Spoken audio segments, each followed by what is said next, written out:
एक ऐसा वैज्ञानिक जो आर्टिफिशियल इंटेलिजेंस का फादर कहा जाता है और उसने पूरा का पूरा वर्ल्ड वॉर 2 जिता दिया, मतलब पूरा का पूरा तख्ता पलट कर दिया जर्मनी का। तो ये कहानी है एलन ट्यूरिंग की, जिन्होंने मदद की थी ब्रिटेन की वर्ल्ड वॉर 2 के अंदर जर्मनी को हराने में।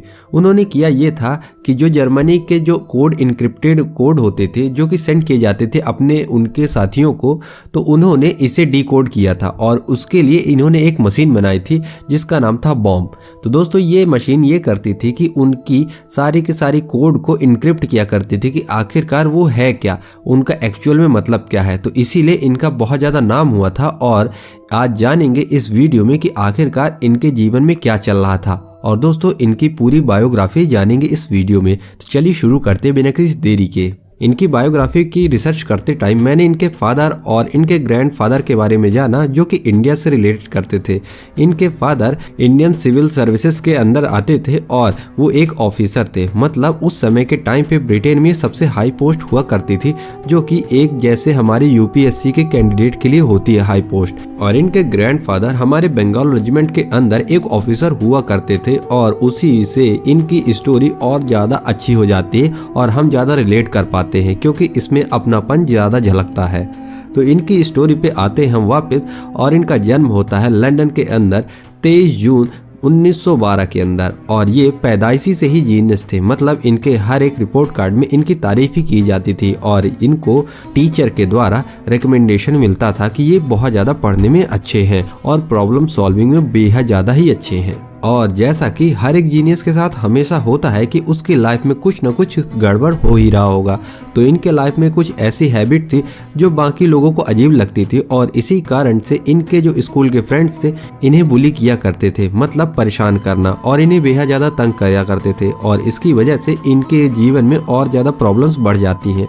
और दोस्तों इनकी स्कूलिंग कंप्लीट हुई थी सनबॉर्न स्कूल से जो कि बेहद ज़्यादा एक रिच स्कूल माना जाता है और अच्छा स्कूल माना जाता है। और इनकी कॉलेज कंप्लीट हुई थी कैम्ब्रिज से और इनकी पीएचडी प्रिंसटन यूनिवर्सिटी से।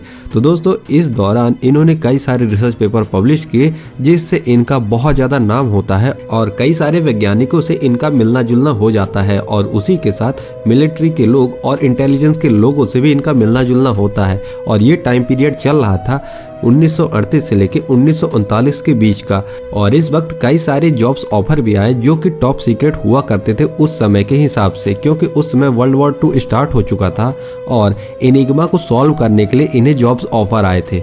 एनिग्मा वो मशीन थी जो कि जर्मन्स के कोड को हमेशा एक कोड फॉर्म में ट्रांसमिट किया करती थी दूसरे को, जो कि एक डायरी हुआ करती थी जिसके अंदर उसके फॉर्मूले लिखे हुए करते थे कि आखिरकार इसको सॉल्व कैसे किया जाएगा। तो इसको सॉल्व करने के लिए एलन ट्यूरिंग को बुलाया जाता है और उन्हें जॉब्स ऑफर की जाती है और इसके अंदर उन्होंने अपना 100% देकर उन्होंने एक ऐसी मशीन बनाई जो कि इस पूरे के पूरे कोड फॉर्म को सॉल्व कर सकती थी। और ये कोड फॉर्म इतना कॉम्प्लेक्स था कि इसमें millions and millions time of code generate हो सकते थे और इसको सॉल्व करना था सिर्फ 24 घंटे के अंदर, मतलब जर्मन हर 24 घंटे में अपनी कोड सेटिंग बदल देते थे और इसको इमेजिन करके सॉल्व करना इसके पजल को इम्पॉसिबल माना जाता था। तो इसी को एलन ट्यूरिंग ने इसे सॉल्व किया था अपनी बॉम्ब नाम की मशीन से, जो कि करीबन साल 1.5 साल की मेहनत के बाद सेम पैटर्न में काउंट करने लगी थी कि उनका आखिरकार कोड किस फॉर्म में जनरेट हो रहा होगा।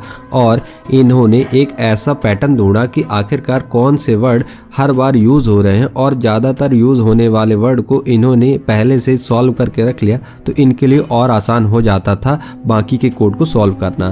तो दोस्तों 24 घंटे के बाद इन्हें हर बार अपनी सेटिंग बदलनी पड़ती थी और उनके हिसाब से ढालना पड़ता था। तो दोस्तों इसी वजह से ये बेहद ज़्यादा कॉम्प्लिकेटेड प्रोसेस था और ये आज की डेट में बेहद ज़्यादा आसानी से सॉल्व हो जाता है एक कंप्यूटर के द्वारा। और उस समय इन्होंने इसे इमेजिन करके बताया था कि आर्टिफिशियल इंटेलिजेंस इसमें बहुत ज़्यादा रोल निभा सकता है, क्योंकि अपने आप चलने वाले कंप्यूटर की इन्होंने बात की थी और जो कि बच्चे की तरह देख देख के सीखेगा और अपने आप अपने को बिल्ड करेगा। तो दोस्तों इसीलिए इन्हें आर्टिफिशियल इंटेलिजेंस का पिता कहा जाता है। तो दोस्तों ये बात तो थी 1942 के अराउंड, जब एनिग्मा को सॉल्व करके इन्होंने बॉम्ब नाम की मशीन बना दी थी। उसके बाद वर्ल्ड वॉर 2 को जीत लिया जाता है इनके कई सारे इनक्रिप्टेड मैसेज को पढ़ के कि आखिरकार कहाँ इनके पूरे कंसंट्रेशन कैंप हैं, कहाँ इनकी मिलिट्री का बेस कैंप है, तो इसको जान के पूरा का पूरा वर्ल्ड वॉर जीत लिया जाता है। और कई सारी इंफॉर्मेशन इनसे जनरेट होती है जो कि इम्पोर्टेंट होती है वर्ल्ड वॉर 2 के नज़रिए से। और दोस्तों इसके बाद इनका रियल डाउनफॉल चालू होता है इनके लाइफ का, कि आखिरकार इनके लाइफ में कितनी प्रॉब्लम्स आती हैं इनके सिर्फ एक बायोलॉजिकल डिसऑर्डर के कारण। तो बेसिकली ये थे एक होमोसेक्सुअल पर्सन जिनको आदमी से आदमी को प्रेम होता है, मतलब LGBT कम्युनिटी एक प्रकार से कहा जाए तो ये गे थे। उस समय ब्रिटेन में ये क्राइम माना जाता था और ऑल ओवर पूरी दुनिया में ही लगभग क्राइम ही माना जाता था। तो दोस्तों इनके चक्कर में इन्हें बहुत ज़्यादा डिस्क्रिमिनेशन सहना पड़ा। इसके चक्कर में इनके ऊपर स्पाई होने का आरोप भी लगा, मतलब जासूस होने का।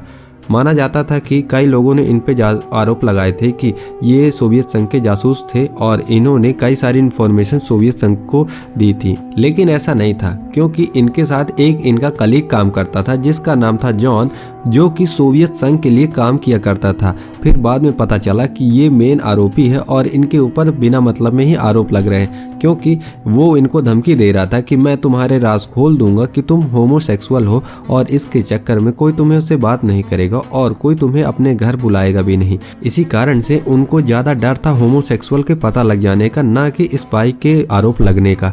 तो दोस्तों बाद में इनका ये पूरा का पूरा बायोलॉजिकल डिसऑर्डर दुनिया के सामने आता है और इनको 100 दिन की सजा भी होती है, जिसके अंदर इनकी टेस्टोस्टेरोन थेरेपी कराई जाती है, जो कि बेहद ज़्यादा गलत है आज के नज़रिए से, लेकिन उस समय लीगल था। बाद में इनसे कोर्ट ने माफ़ी भी मांगी इस पूरी सजा के लिए और करीबन 1954 में इनकी डेथ हो जाती है। और ये भी एक मिस्ट्री है, क्योंकि इसके अंदर ये बताया जाता था कि इन्होंने सुसाइड किया था, जो कि ये बताया जाता है कि सेब के ऊपर साइनाइड लगा के इन्होंने उसे खा लिया था और उसके कारण इनकी मौत हो गई थी। और इनकी डेथ बॉडी देखी थी इनकी मेड ने, जो कि अगले दिन काम करने आई थी। लेकिन कई सारे लोगों का ये मानना है कि ये एक मर्डर था, ना कि ये एक सुसाइड था। तो दोस्तों बेसिकली इनके ऊपर कई सारे आरोप भी लगे थे कि ये स्पाई हैं, तो इस कारण से शायद इन्हें कोई मार सकता है, ऐसी भी थ्योरी बनाई जाती है। लेकिन ज़्यादातर लोग यही मानते हैं कि इनके होमोसेक्सुअल होने के कारण इन्होंने अपना सुसाइड किया था और इसी वजह से ये मेन वजह हो सकती है इनके पूरे सुसाइड की। वजह कुछ भी हो सुसाइड करने की, लेकिन ये वैज्ञानिक कमाल के थे। इनके इन्वेंशन से पता लगता ही है कि आखिरकार ये वैज्ञानिक किस लेवल के थे। और इनके ऊपर एक फिल्म भी बनी है जिसका नाम है एलिमिनेशन गेम, जो कि 2014 में आई थी, आप जाके देख सकते हो। डॉक्टर स्ट्रेंज इसमें मेन किरदार पे है। तो ये था वीडियो का अंत। अब मिलते हैं अगले वीडियो में। आप सबको ये वीडियो कैसा लगा नीचे कमेंट करके जरूर बताएं। अगर आपको ऐसी वीडियो और चाहिए वैज्ञानिकों के ऊपर और उनकी बायोग्राफी के ऊपर, तो आप प्लीज़ कमेंट करके बताइए कि आपको क्या चाहिए।